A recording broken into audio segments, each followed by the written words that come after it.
Drugs and substance abuse is a growing societal challenge that needs urgent attention from parents, the government, and other well-meaning Nigerians because of its devastating effects on the country's workforce.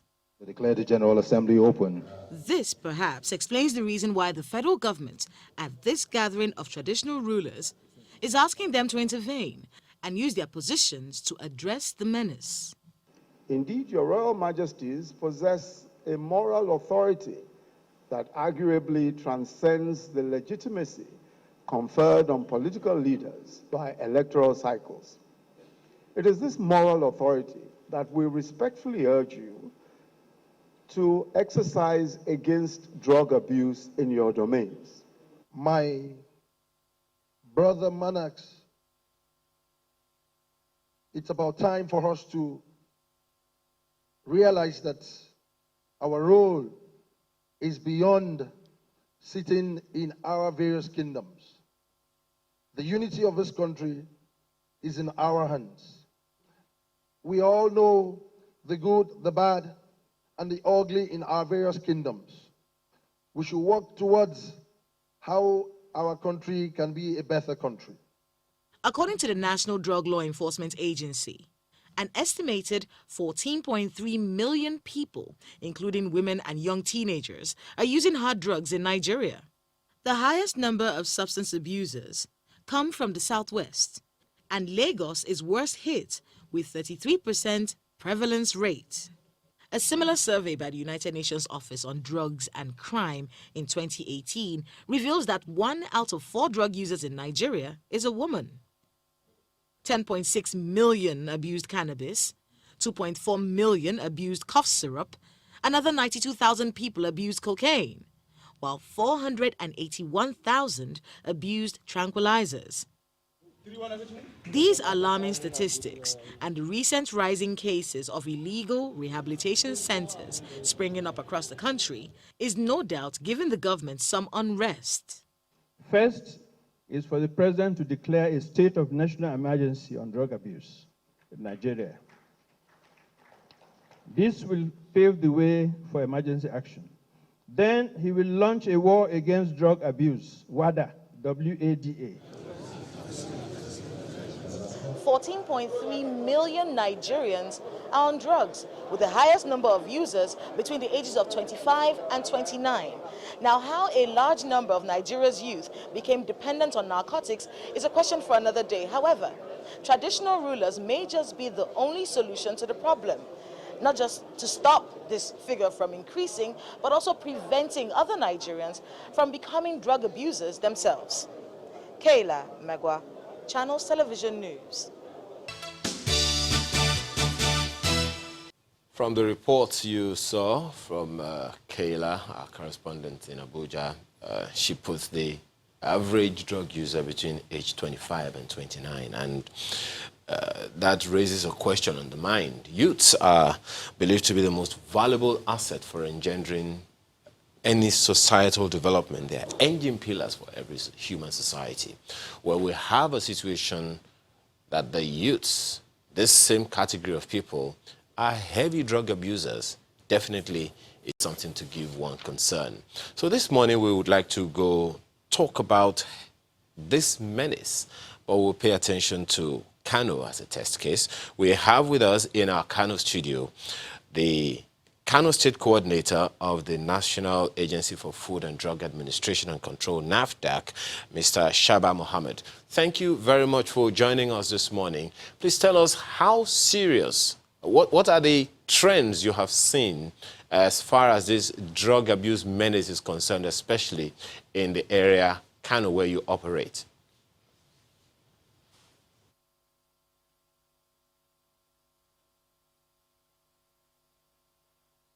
Thank you very much. Good morning. In 2018, I was sent to Kano because the statistics became very scary. And then Kano was given a tag that was not too comfortable as the drug abuse hub center. Actually, the statistic that was quoted was 70%, which actually amongst which are women of childbearing age and youth. When we go to Kano, actually, it's actually not a fight of NAFDAC alone. It's actually a fight that involves everybody, the traditional institution, the government, federal government agencies, the private sector. I think the first thing we actually did then was to organize a national flag off against drug abuse, which was actually, done by the presidency. The first lady was actually the one that came to open it. That was about a year ago. And then it was quite collaborative in the sense that we were not working alone. We worked with NDLA, we worked with the police and other agencies. Kano State has an agency that is actually vested with responsibility of also addressing the issue of drug abuse or substances of abuse. We also work with them. And it did not stop there. After the flag off, we organized programs down to the grassroots, with the secondary school. Then we had the comfort of using the NYSC corpers, who we use the community development, CDS groups to actually go to schools during their CDS days. And then some other measures we took were actually to reduce the drug demand, really, by cutting off the supply, which was actually done, at the Narcotics and Controlled Substances in Lagos, because we are also vested with the responsibility of issuing permits, for the import of these, substances. I think to that extent, there has actually been a reduction. In addition to that, also, we were also involved in enforcement activities where we paid informants to go into the trade, to go into the nooks and crannies of the state. You look out for warehouses where, drugs can be found. And with that, we're able to actually, get a lot of drugs, both substances of abuse and even fake and counterfeit products. Customs were also very helpful because anytime they see anything, in anything drug, they bring to us. The same too with the police. Really, I think the incidences are actually going down now. What things that have been abused generally, are just, alternatives to that. And to that too, we're actually not closing our eyes to it. We are everywhere to ensure that we nip all those things in the bud. Right. You talked about the supply angle, but let's look at the demand. Now, people say that before a person, just one moment, people say before a person succumbs to drug abuse, a lot of things must have happened. For some people, they don't know any better, especially some young people. They want to experiment. That's on one hand. Some other people are depressed, so that's their way of, as they say, getting high, and a lot of other reasons. So you've talked about supply, but I'd like us also look at demand. What are you doing in that area to ensure that, in the first place, people don't even look to drugs, or even when they look to it, they know better?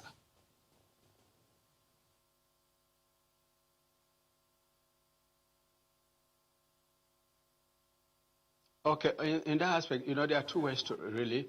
One is issue of rehabilitation for those who are already on it.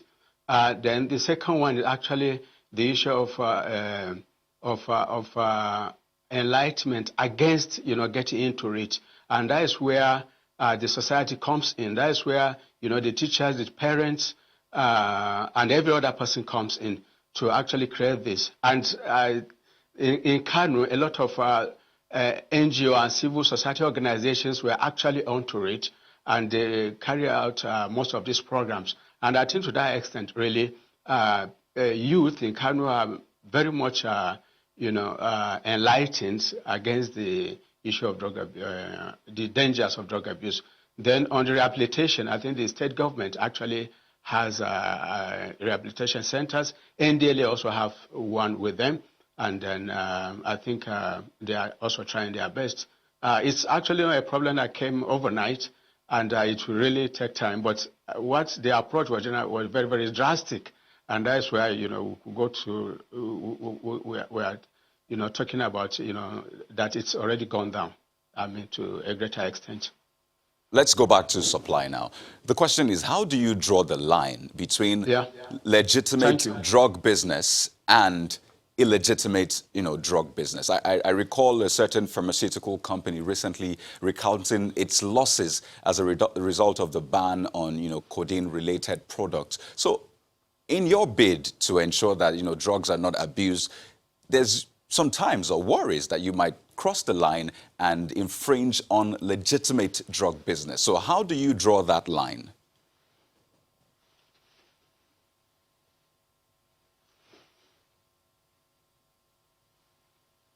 Okay, the legitimate drug use are actually for medical and scientific purposes, and that is actually where we come in.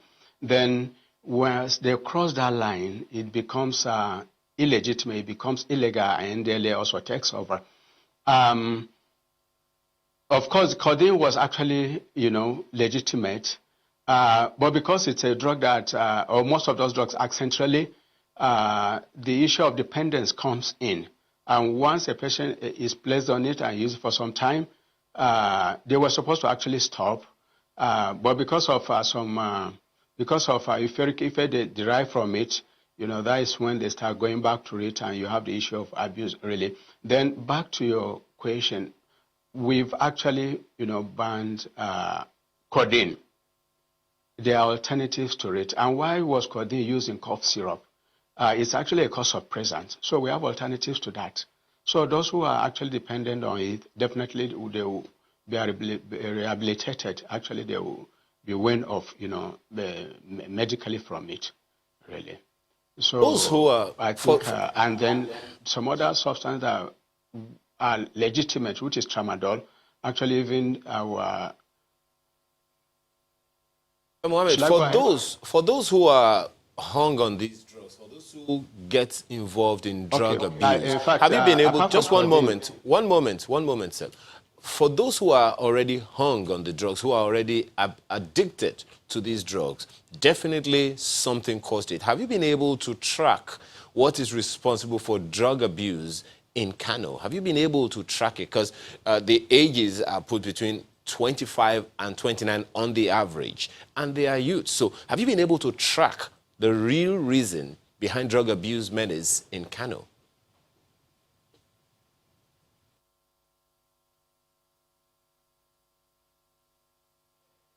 Actually, that is a social issue, and peer pressure is one of it. And then aspect of boredom, which stem from mothers itself, from women who are actually in marriage and the husbands are not there for them. They are actually the one that they are part of it. And the kids see this, their mothers doing this. In fact, sometimes even the children that even got to buy this thing for them before, we got exposed, really. I think with the Enlightenment, we've actually been able to, address it. It's actually peer pressure, and then also learning from the parents what they saw them doing.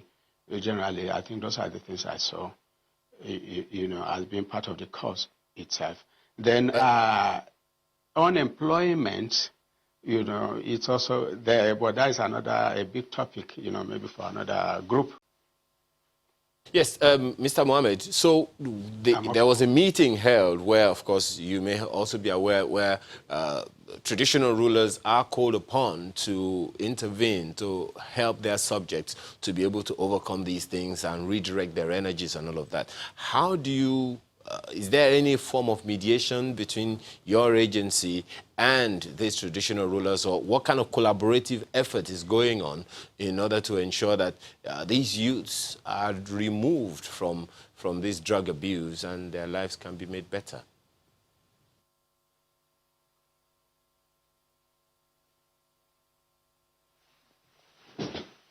Oh, okay, thank you very much. I think the Emir of Kano, Mohammed Sanusi II, was actually at the forefront of this issue of drug abuse. At the traditional institution level in Kano, there is a committee for which we also belong to,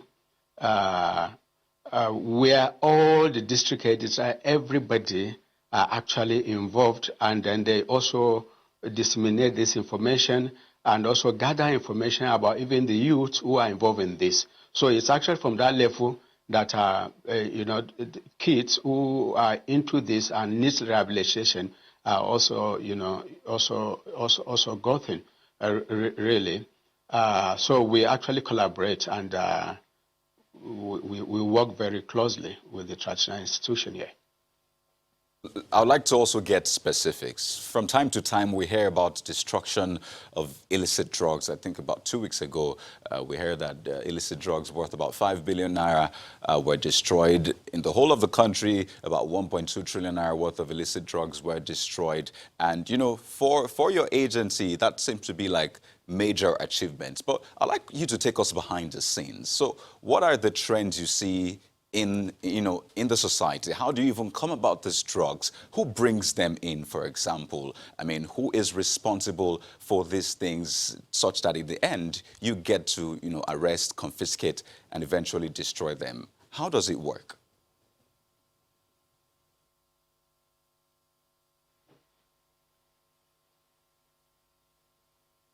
Actually, Nigeria has a very large border area, and most of these things are actually smuggled into the country, and that is where the issue of collaboration also comes in.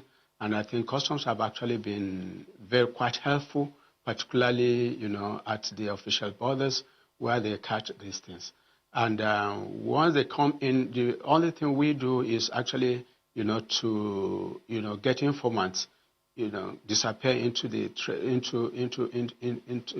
town, into where the warehouses are, and then we actually get them really. But it's not only drugs, food, chemicals, all the things we regulate actually, are the ones, including the ones that have expired, are the ones that are always put together during destruction. And let me also inform you that in Kano, I think we did a destruction of 3.2 billion worth. It's actually the highest in the north. That was just within 6 months of my arrival in Kano, and which stemmed from the mop-up we did and the enforcement activities really. And also adding on to that too, we don't just destroy, we also get the suspect who are involved. We actually prosecute them. And I also want to put it on record that in Kano, we have over 10 cases at the Federal High Court. And in fact, just about 2 months ago, we got conviction on one of the suspects, really. I may have really diverted, but actually it just stemmed from the issue of, drugs that are bad, that were destroyed. Yeah. Also understand that there are syndicates, an organized group of people, who engage, in this illegal sale, illegal trade in illicit drugs. So how have you been able to tackle this, especially because some say that they are really powerful and connected? Is that a challenge you are facing in Kano? And how have you been able to handle this challenge? Okay, let me give you a background. Before I get to Kano, I actually was in investigation and enforcement from NAFDAC. I also manage the Federal Tax Form Effect and Counterfeit. So I actually have some knowledge about how they work. And when I got to Kano, they felt, oh, the man is here to kill us.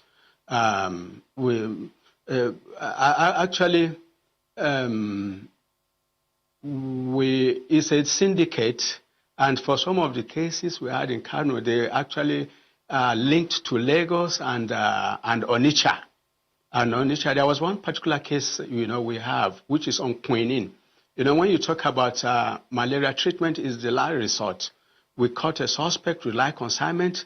Actually, the products come from Onitsha in cellophane bags. And then they will repackage here with NAFDAC number for a product that is not registered. And then, they push into the trade. That case is at the Federal High Court. I think we will get judgment on it any moment from now. Interface with Kade said you should give us a background, the background to it.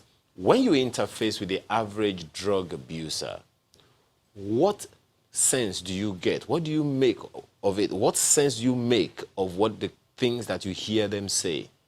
Please. Okay, an average drug abuser is not normal when you meet with him. So you convince him. You have to educate him. Is actually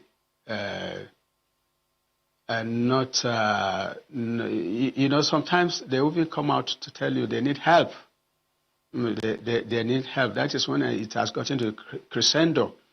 For such ones, since we have experts that actually treat them, I think NDLA is more connected to that. So I call the commandant in Kano, and he either send his officers or the family members of some of these individuals, take them, there and then to the rehabilitation center. You're right. Then we also receive information concerning those who are at the hub of, abusing, because they actually do it in hidden places. And when they are doing these things, in fact, it's usually very dangerous. And I think in the past, when they attempted to even, sometimes use force, it could lead to casualties. So I think it's actually persuasion. Once you know about that, you identify the individuals who get to know to the family and things like that. And then from there, it's taken to the authorities that will actually do the rehabilitation. So on a final note, you said earlier before the break that you receive information from people, and I imagine that there might be someone out there who has vital information for you, perhaps about certain illicit drug trade. It may be even about food, because that's also in your purview, but information that will be vital to your operation in ensuring that we sanitize the industry. So how can people reach you, and how confidential will this be?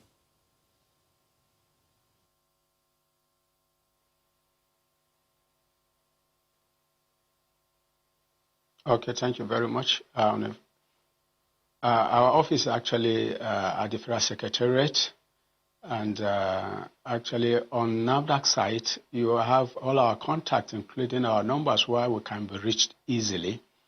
Then on the drug abuse, I urge families to actually watch over their kids and know what they are doing. And then in peculiarity to Kano, I did not talk about Almajiri. Let me mention it. I think it's high time government criminalizes, giving birth to kids you can't cater for. You have a lot of such kids in the street, and it's actually, I'm calling on the legislators now to actually look into this and do something. Once we're able to address that, I think we'll also be able to reduce it. Then you mentioned the issue of information. Really, we can always be reached, as I said earlier on. Thank you. Very much, Mr. Shaba Mohammed, the Kano State Coordinator of the National Agency for Food and Drug Administration and Control. Thank you so much for joining us. He joined us from our studios in Kano.